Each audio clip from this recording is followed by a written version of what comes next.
What's going on, everybody? This is John J Gaming on the mic here, coming at you with a brand new episode of the Bluffton Tech Dynasty here on EA College Football 25. We find ourselves in another edition of Maction, as we were able to win our last MAC game, able to win it here at home, but now we gotta go on the road for the very first time in conference season. And this time around, we're taking on a former Big Ten squad in Michigan State. Now, Michigan State had the worst record in the Big Ten in season number 1, so that's why they're relegated down here in the MAC. But make no mistake, this team has what it takes to win the MAC and get back ultimately to the Big Ten when it's all said and done. Because you can see by the numbers that Michigan State is not a team to be messed around with. They are an 83 overall squad, so while they're not quite as good as what we saw with the Miami Hurricanes, for example, this is still an extremely good football team, and one that is going to give us an extremely tough time if we're not careful. But we're able to find a way to win one MAC game so far this season. Let's see if we can find a way to win a second MAC game here in season number 2. Really excited to go on the road to take on the Michigan State Spartans up in Lansing. I hope you guys are as well. Before we jump into it, make sure you go ahead, hit that like button, and hit that subscribe button as well if you do have to be brand new to the channel, as it really does help yours truly out tremendously. But with that being said, I'll catch you guys out there on the football field. Let's go ahead and dive right into it. Red Cedar, East Lansing, home of the Michigan State Spartans, where the fans have been ready for hours in anticipation of this big one we have coming up. Today, an intra-conference battle between a couple of MAC rivals.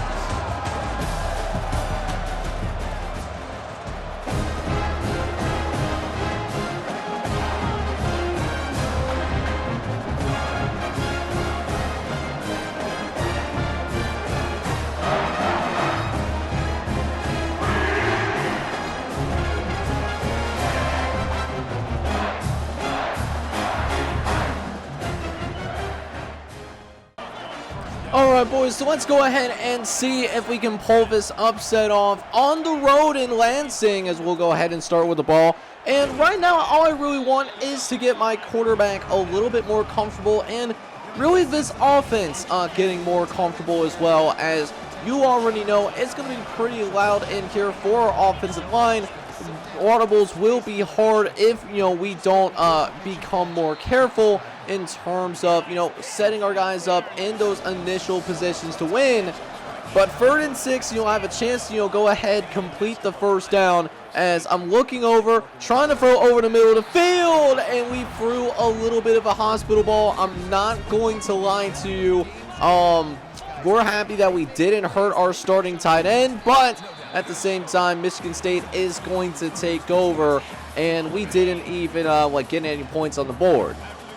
So that being said, Michigan State, however, is going to take over, as Michigan State will have a 2nd and short to start things off. They will go to their star running back, and their star tailback is going to be a problem. That's one person on this team that I really don't want to beat us, right? Like, if we get beat by this passing game, we get beat by a freshman quarterback, that's one thing, and that's just an absolute tip of the cap, right? But if we get beat by this star running back and we know about it, that's a different story. As they do end up deciding to pass that football yet again, we do get that stop that we're looking for, and it's still all knotted up at 0. At least for the time being, but this could help change things, as that is a big-time throw to Scott McCullough.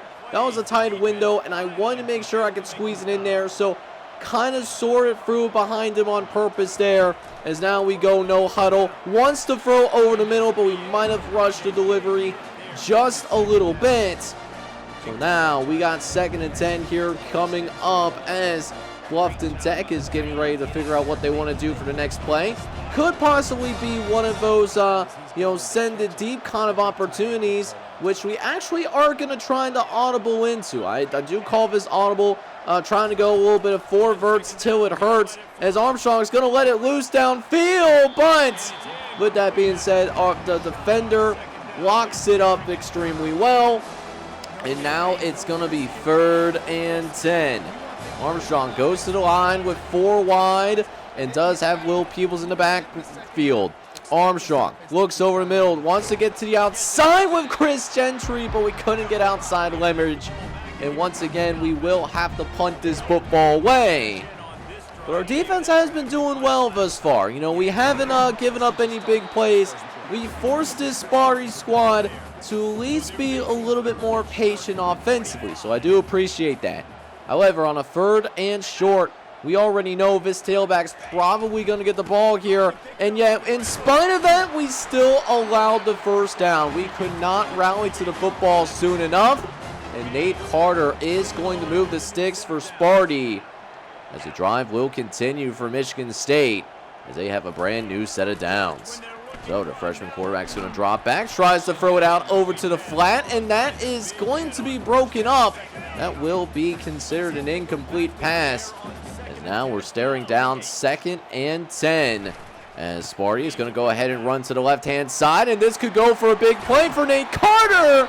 He's able to get across the 45-yard line, but wait a minute now. There is a flag on the field, and they are going to call this flag on Michigan State. They're calling it on Sparty because of the holding penalty. And so because of that, they have to back it up like it's in the club. But wait a minute now. Is there another flag? Yes, it is. It might have actually been the same offensive lineman as well. Just not a good drive for this particular offensive lineman. So they were staring down like a 2nd and 10, 2nd and 12. But instead, it's going to be 2nd and 22. So if we can get 22 yards, that's all I'm asking for, especially after that incompletion. 3rd and 22. I just had my defense one job, literally do not get beat deep. And instead, they end up going with the halfback screen. And while Nate Carter did get plenty of yards there, we're okay with it because we're eventually able to rally to the ball. We're going to force Michigan State to punt, and so far, things are going pretty well here in the first quarter. Very, very classy, very demure. We're able to be all knotted up against our fellow conference opponent. Yes, that is a real thing with, that's just what we got with this little thing called, not realignment, but like relegation. Wouldn't that be something? Michigan State in the MAC. They would have been torn up on Twitter about it.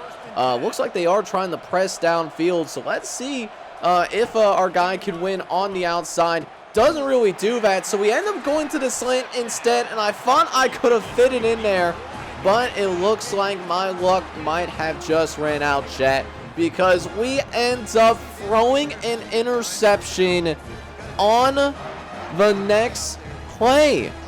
So Michigan State is going to start out with wonderful field position. This is the best field position that they've had all day today.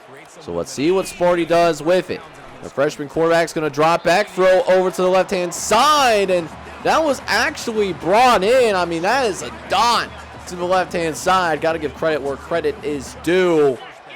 But 3rd and inches coming up here. I imagine they're going to call 5 upon 5 in the backfield as he gets some great blocking from his offensive line. And Nate Carter is going to take Sparty inside the 15-yard line.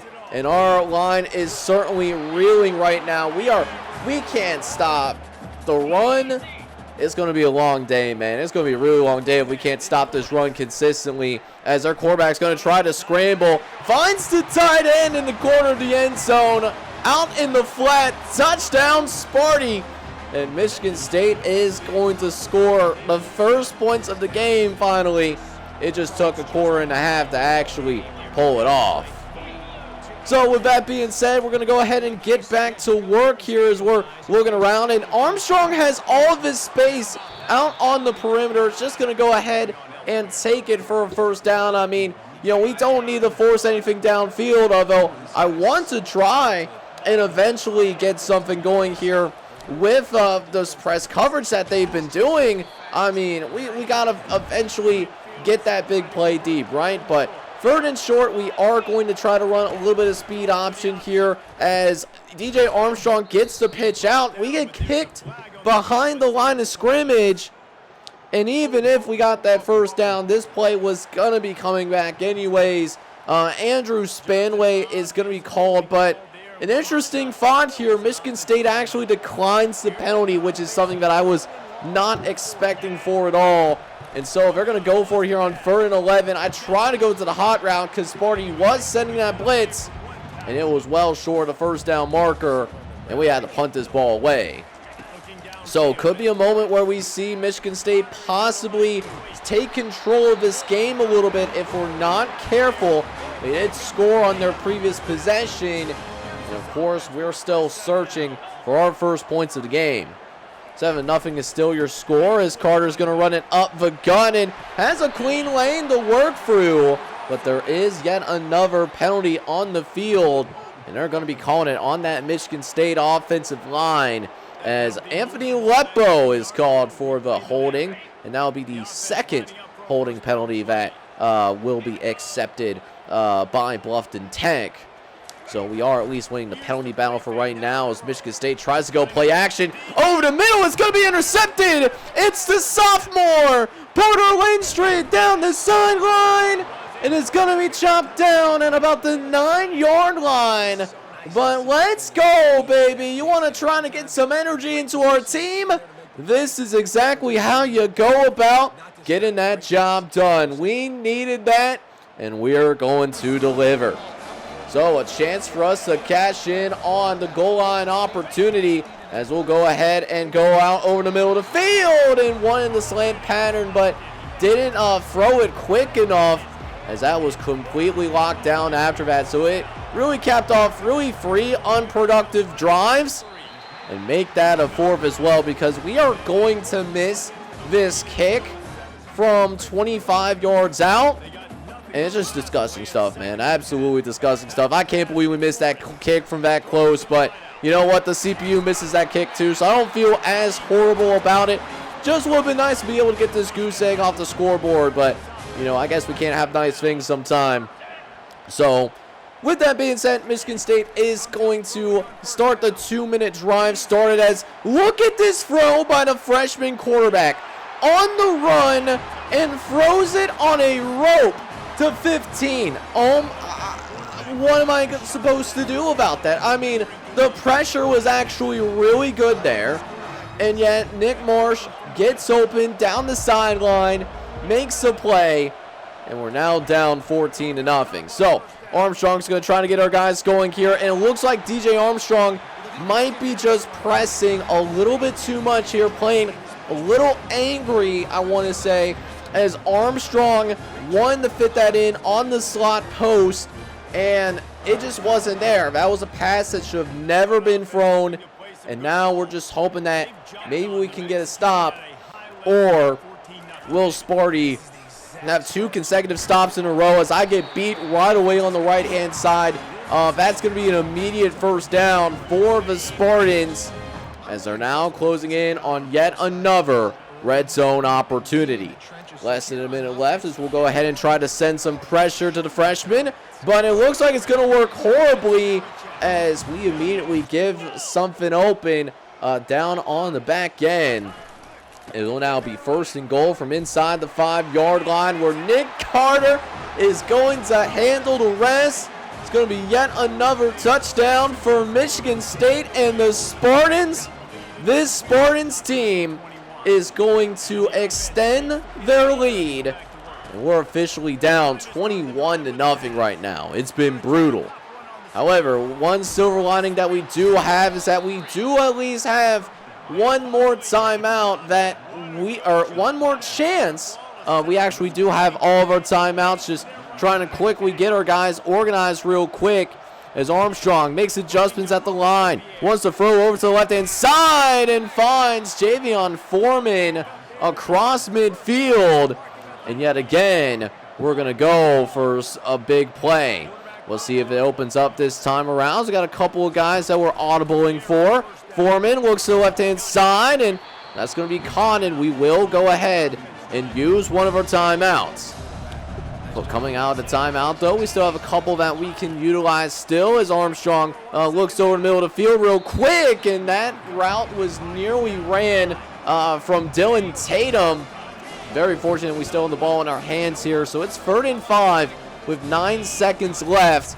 It's just looking for someone to possibly get us into field goal range, but that's not going to help either.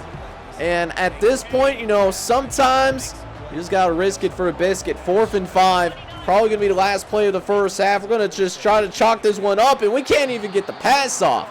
That was a 3-man rush that Michigan State sent through, and we just couldn't do anything with it. So we end up being down 21-0 to Amorian Smith and the rest of this Michigan State team, of course. So with that being said, we are going to go ahead and jump straight into the second half of action here. And unfortunately for us, Michigan State does start out with the ball yet again. We just got to hope that our defense and really, frankly, the rest of our team comes out with some real intensity. You know, this has been the frustrating thing. I think defensively, I don't think we've really played that bad. Granted, we put ourselves in some tough spots, but we really haven't played terrible, except I played that particular pass terribly. I bit on a possible post route, and he took that joint outside. Don't have the athletes to just naturally recover from that quickly if something like that happens. So the margin of error is certainly smaller for our team, as somehow Nick Carter gets out of that. I don't know how he pulled that off, but he found a way to get himself out of that, which is crazy to me. As now, 3rd and 4 coming up. Looking over to right-hand side, and Nick Carter's going to pick up yet a... No! It's not a first down. Even more interesting, they are not going for it. So they punt the ball back over to us. And unfortunately, at this point, you know, we try to go, you know, with these short patterns. You know, we're trying to be patient. And Malik Spencer just read us like a book, man. I mean, I thought we had at least that outside leverage, and I was unfortunately mistaken. And so Michigan State is going to be able to score yet again, and it seems like the route is going to be on. We're down 28-0, so 1.25 left in this ball game. We're looking to see if we can play with some pride, and I just want to at least get some points on the scoreboard. Can we at least accomplish that?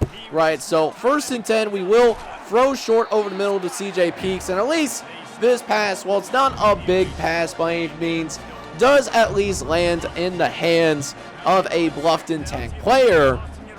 So the second down is going to become a lot more manageable because of that, as we'll go ahead and run it up the middle with Will Peoples, the sophomore tailback, who's able to pick up the first down.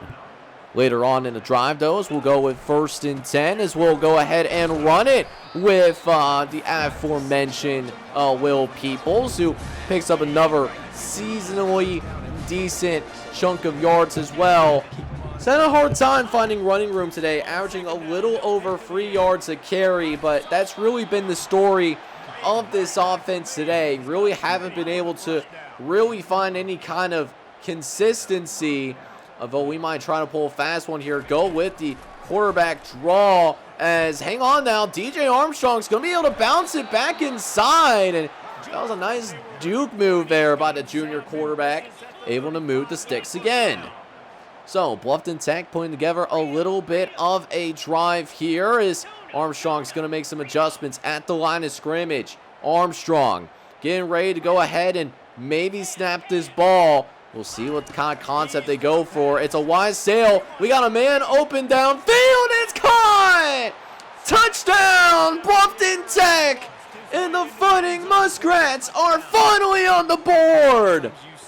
There's not a lot of stars on this team, but we certainly might have one in Chris Gentry, who makes a big-time play for us in the one-on-one coverage. Just glad that we were able to finally take advantage there. So with that being said, hopefully we can build a little bit more momentum, and of course our freshman quarterback's going to scramble. You know, we lock everything up down the field, and just a wide but naked open hole for the quarterback to run through.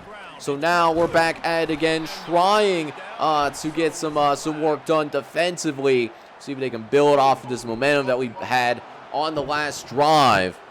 And this could help. Benjamin Patrick does end up getting called for the holding penalty.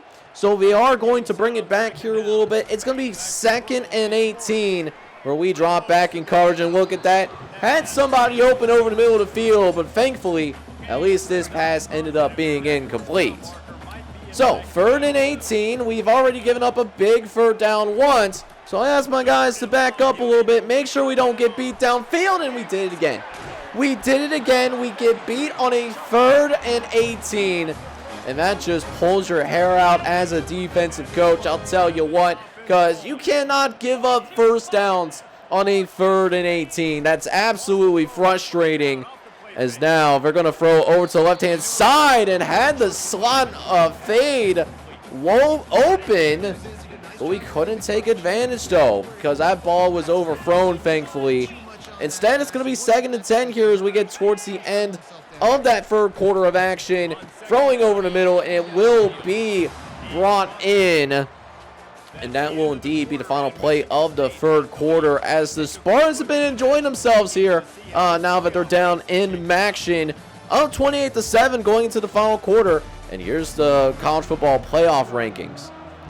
So, with that being said, we're down 28-7. We know that this was certainly going to be rough for us, but definitely haven't played up to our level at all. But hopefully we can come out here and try to change things up here in this 4th quarter of action, as now we'll go ahead and see if we can get this stop here in the red zone, as Michigan State is definitely putting together a drive. Carter's going to go ahead and run up the middle and trying to get away from a couple of defenders, but Nash Birthday and I almost said one of the players from the Madden series, but yeah, not Denario Allen, but it's going to be a 2nd and 5 regardless, though, as we're going to go ahead and see Michigan State go play action. Their freshman quarterback wants to run for it, and we hit stick a freshman quarterback. How is that not a fumble? I need that ball on the ground. So instead, we are going to have ourselves 1st and goal from the 1-yard line, and Nick Carter is actually able to get to the end zone. It's a touchdown for the Spartans, so Michigan State will respond after we put points on the board for the very first time today. But the million-dollar question for us, though, is that can we come out here and can we put some points on the board ourselves, as we quickly get overwhelmed as DJ Armstrong gets dropped by Darius Snow, really bringing the hurt on us with that particular pass rush. So not how we wanted to start this drive, but that's what we're getting. And again, we face significant pressure. Had somebody open, or at least so we thought. But unfortunately, the offensive line is not necessarily holding up. So instead, we are looking at 3rd and 18. We need our quarterback to, have some time. Hang on now. We got an open man. It's Kai. Look at this. Scott McQuarrie gets open on a 3rd and 18. Oh, baby. We absolutely needed that for sure, man. You love to see it. So we're going to go ahead and move into our no-huddle offense as Armstrong gets organized at the line of scrimmage. Armstrong in the gun. He's got a free wide and a tight end to the right. As now Will Peebles is going to be moved into motion as well. Throws to the right-hand side, and that is going to be complete to Chris Gentry, and also able to get out of bounds as well. Eventually, that will lead to a 3rd and short, where we'll try to run for the 1st down for Will Peebles, and Peebles is going to be able to move the sticks now inside the 15-yard line, as this is our first red zone opportunity since midway in the 2nd quarter, where we failed to come away with any points. And this time, we will not be leaving empty-handed, as once again, Chris Gentry is going to find the end zone. Touchdown, Bluffton Tech. And the Fighting Muskrats will get themselves onto the scoreboard yet again. So, maybe most likely, to be honest with you, we might not be coming off with a win, but you know what? At least we're finishing strong, and at least we eventually find a way to figure things out against this Spartan defense, because Lord knows this defense last year probably would have been completely shut out, and I know we've been shut out a couple of times in year number 1. At least in year 2, our offense is taking some step forwards after being one of the worst offenses in America last season. However, it probably is going to be too little too late as the Spartans put together yet another drive As 3rd and 10 coming up, quarterback is going to look to just try to run as much clock as possible. They're going to actually throw for it. Surprised that they actually decided to throw for it in the first place. It is a completed pass, so we will end up using one of our timeouts. And so we should get the ball again with about 1:05 left if you really factor in the kickoff. And so what could be the final drive of the game, let's see what our offense can do. So actually we end up with 1:11 as we'll start with a halfback screen. We're able to dump it off successfully to Will Peebles, who bounces out to the outside, and it's going to be a first down for your Fighting Muskrats. And again, we will get to the line of scrimmage quickly. Here comes Bluffton Tech, as it looks like they are pressing at the line of scrimmage, so we're going to try to send this thing deep. Armstrong with some time, drops back, looks over the middle, and it's going to be incomplete. Didn't love the looks there, but thankfully we can at least throw out of a sack.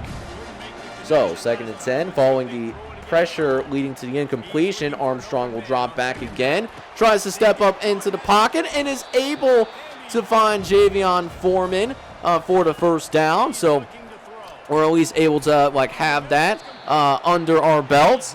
We also pick up a first down with Scooter Page with about 30 seconds left in the game, as again we'll be looking to try to find something to shake here, as we're actually going to try to, no, it's going to be a fake, going to throw it out to the right hand side, and that's good for the first down. CJ Peak's able to get into open space, and it just makes me wish that we can actually, I don't know, could have done this earlier when the game actually mattered. But hey, maybe we can play with the old-fashioned playground rules of next score wins or something like that, as we got less than 20 seconds left. Throwing over the middle of the field, he's got an open guy, and it's Will Peoples who's going to quickly get across the 15-yard line, looking for some space to work. Here we go, 1st and 10. Armstrong looking under the shotgun, looks over to the right, and is going to be brought down with 1 play left in this game. Can we at least finish strong? Can we at least find the end zone? And sure enough, we will! Touchdown, Bluffton Tech! It's another one for Chris Gentry, and he's a wide receiver that we could build our offense around, at least in the future. And I feel like that's certainly being confirmed here today. Chris Gentry really showing that he is a stud and 100% plays higher than what his overall is mentioned as. So we'll go for the 2-point conversion as well to see if we have luck with the 2-point conversion. And the 2-point conversion is actually good. We get the 2-point conversion. So at the very least, if you're only seeing the box score of this game, you don't see when the points were scored, we actually did all right against Michigan State. Again, really wish we would have played a lot better in that first half, but, it is what it is. But we have something to build off of going into our next matchup. Alright, man, so as the game wore on, we got more comfortable with the physicality of Michigan State football, and it actually shows when we actually won the 4th quarter and held serve in the 3rd. But the problem is, when you build yourself into a 3-touchdown deficit, we're just not necessarily in a spot right now to where we can come back from those kind of deficits. We need to start out better if we want to be a better football team like Michigan State, for example. Now, once again, DJ Armstrong, kind of similar stats to the last time out, right? He had 3 touchdowns and 3 interceptions, but he had slightly less yards. He only threw for 286 yards and did that off of 39 pass attempts. He was throwing the ball quite a bit today. It also doesn't help that our ground game did struggle to get anything of substance going against the front 7 of the Spartans. Will Peoples led the way with 41 yards, but beyond that, not really much to report here. However, Chris Gentry continues to be a young budding star as he caught all 3 touchdown passes today. Chris Gentry ended up with 69 yards, which was very nice to go with it as well. However, our leading receiver ended up being Scott McQuarrie, the junior out of Alabama. He had 4 catches for 87 yards in this one. Surprisingly, the blocking was pretty well today. We did not have any sacks, which is a huge step in the right direction, even though we did have a fair number of quarterback pressures. And then defensively, listen, defense played pretty well until we put ourselves into some really bad situations in that second quarter, but some good moments here from this defense for sure. Nash Birthday led the way with tackles with 13, followed by Porter Winstrid and Nico Solomon, all with double-digit tackles in this ball game. We were, however, unsuccessful in getting any sacks, but Porter Winstrid at least was able to get one interception, had it set up inside the 10, and when we were inside the 10, we of course could not do anything with it, but Porter Winstrid tried everything possible to try to actually keep us in this game, but it looks like we'll be taking our first loss of Maction after all. But after a disappointing loss against Michigan State, we at least received some better news in terms of recruiting. We do get to sign 2-star tight end Stephen Soliday. Stephen Soliday is someone that could very well be a solid depth piece for us. And then Russ Hyde is going to sign, or at least be a verbal commit to us as well. He's a 1-star, but at least fills a need at the punter position. And then here's how things are shaking out in terms of other recruiting battles of note. We are actually very close to signing Cameron Titus, as well as Chris Henderson as well. But it looks like we are going to lose out on this corner and Julius Choice. We're going to have to go in a different direction.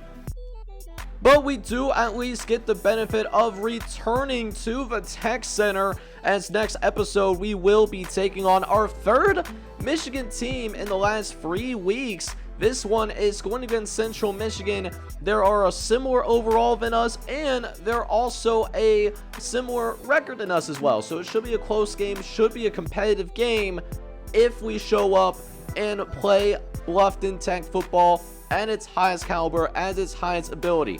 So even though we didn't come out on top, we continue to learn some things and build on some things as we continue to move forward here in year number 2. Let's see if we can knock our third win of the year in the next episode. But, I've enjoyed this game. We continue to get better against the Heisman difficulty time in and time out. I hope you guys enjoyed this one. If you did, make sure you go ahead, smack that like button, and then also hit that subscribe button as well if you do have to be brand new to the channel. This is John J. Gaming on the mic signing off. Hope you guys are all out there having a good one. Take care, everybody.